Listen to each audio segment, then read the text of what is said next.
Hi everyone, I hope you are all well. Let's get straight into the product review first and then the goals and the routine. So the product I used last year was the Tresemme Cleanse and Replenish shampoo, which did clean my hair and I like the smell oddly enough. It did smell like a professional hair salon, but it would leave my hair a bit dry, and so if all you want is a clean scalp and strands, this is a great option. And it comes in a large container, so it will last you a long time because you also do not need to use that much for it to work. Then we have the Sunlight Bar Soap. This one was used when I would run out of shampoo. Desperate time calls for desperate measures. It was that kind of situation, but it was something that has been used by a lot of South Africans growing up by our parents to wash our hair. So this also does a great job of cleaning your scalp. If moisture is what you are looking for, this is definitely not something you should use. This will strip your hair completely, and so if your moisturizing routine isn't on point, your hair will suffer. Then we have the Head and Shoulders shampoo. This is also great for cleaning your scalp and is not a product you would use if your main goal is moisture.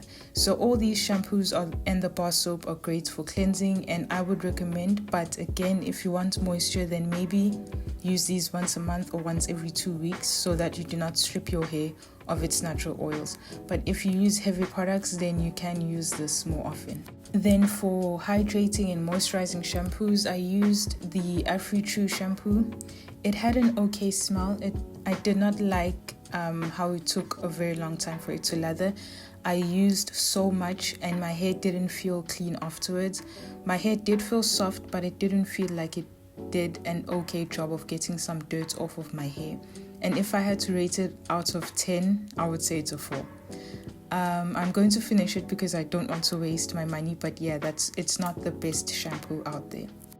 I would recommend using a cleansing shampoo first, then going in with this one after, because it would work a bit better, but on its own I didn't actually like it that much. Then at the start of this year, I just bought the Dark and Lovely moisturizing shampoo, and I will say it is exactly that. I will be using this shampoo from now on, and I will try other ones that may interest me, but only after I finish this one.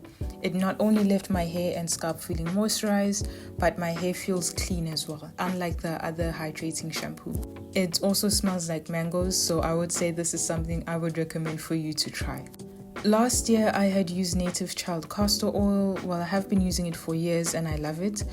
I would recommend it as well, but I recently switched it out for the Cantu, tea tree and jojoba oil because it is lighter on my hair.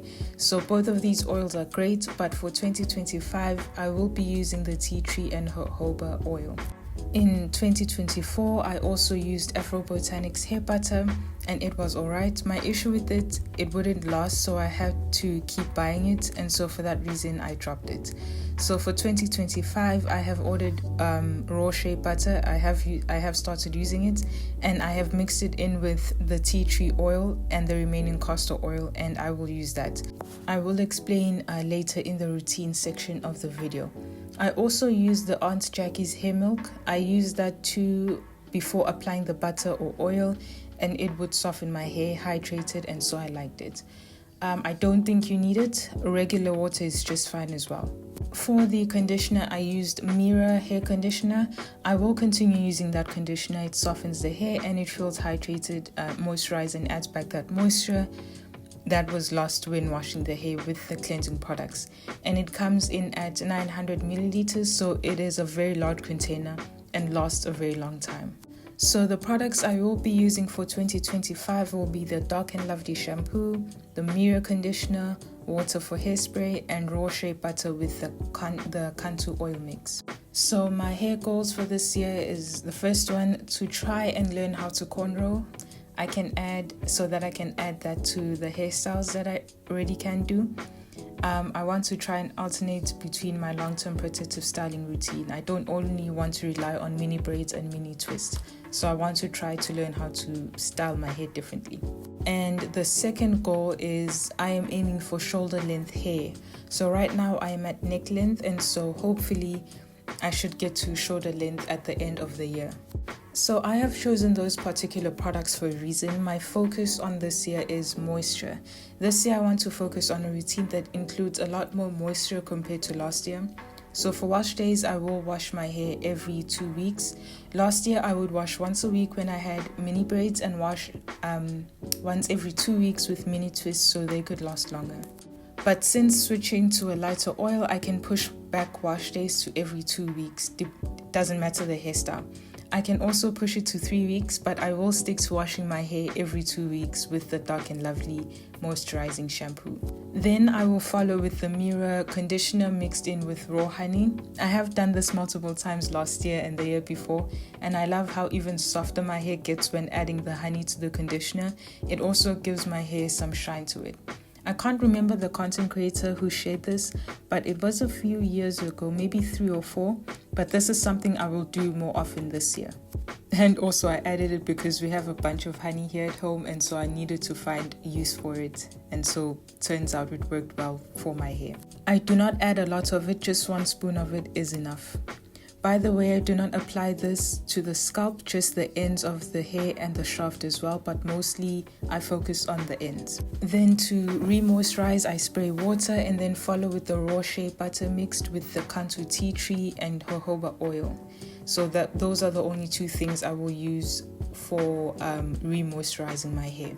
I will be using the shea butter every 4 days because that is when I noticed my hair starts to feel a bit dry. I will redo the protective style at the end of each month. For most of the year, I think I will probably have mini braids, but as I mentioned earlier, one of my goals is learning how to do straight back or cornrow, and so I will try that, and if I'm unsuccessful, I'll stick to just mini braids.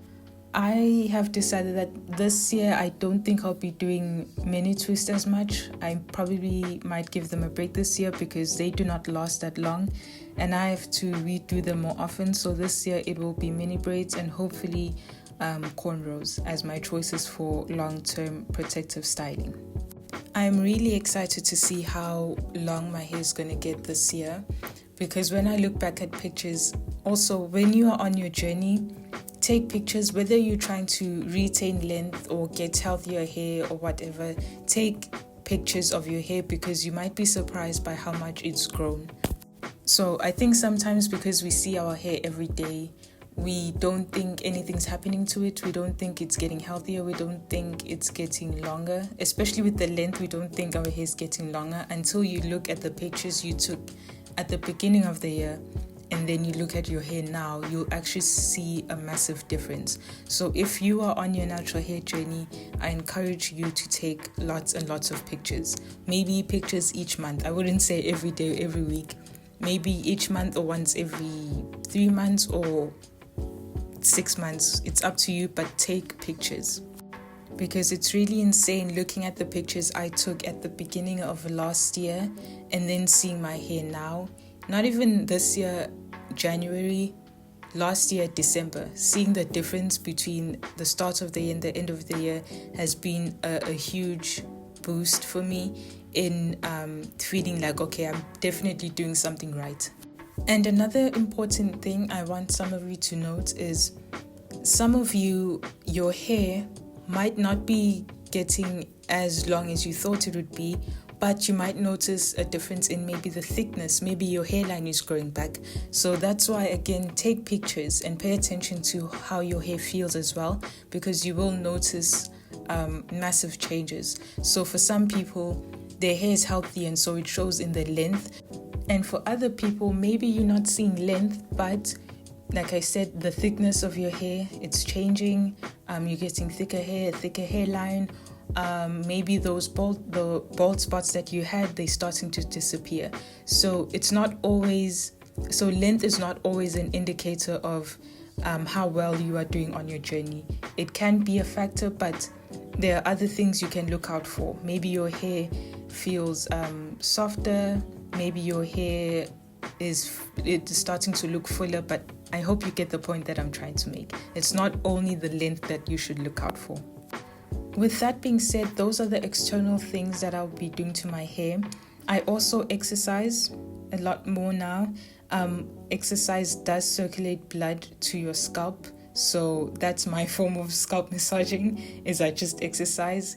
And then also drinking a lot of water. I do drink a minimum of 2 liters of water every single day. And also take care of your diet as well. Make sure you're eating healthy food, because your hair is taking nutrients from inside of your body in order to produce healthy strands. So it's not only the external things that can help you with your hair goals. I would love to know what your hair goals are and whether or not you've changed your routine this year and why you decided to do so. Are you focusing on your health, or are you focusing on your length for this year? But I hope whatever your goals are and whatever your routine is, I hope that you still remember to enjoy your journey. Enjoy your hair at whatever length it is at. It's good that we are setting goals for yourself, but setting those goals and having that wishful thinking shouldn't take away from the moment you are in right now. Don't let you wanting longer hair stop you from wearing your hair out in its shorter state right now. So I really hope you enjoy the video. Thank you for watching. Don't forget to like and subscribe.